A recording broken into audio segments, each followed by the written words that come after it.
Maayong adlaw diha mga bro, karon maghimo di ay tuod ta og shawarma nga Mediterranean style. Kay sa una sa Dubai man gud mi katrabaho sa akong asawa, mao nang gimingaw lang mi. So karon nato na ning masahion ang atong dough, ato na ning laparon, ato na ning agian sa atong pison nga gamay kaayo. Tuwa na guys, lapad na kay mura nag atong naong.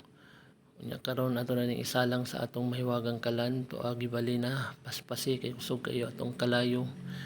Kaya akong asawa diri sige nagpanguhit kay gutom na daw kuno siya. Ato na siguro isa lang pud ang atong manok.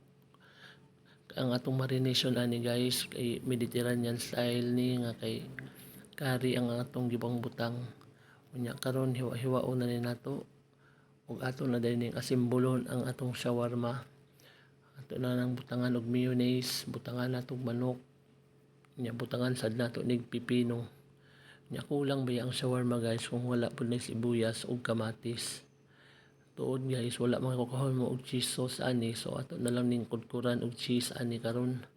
Lami siya gahapon guys kung idani nga style, pero mas lami gid tong naputoy chili di ay tuod nga sauce nga ibutang ani.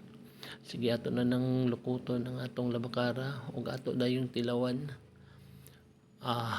Lami kay guys ay akong ignisi lami kay guys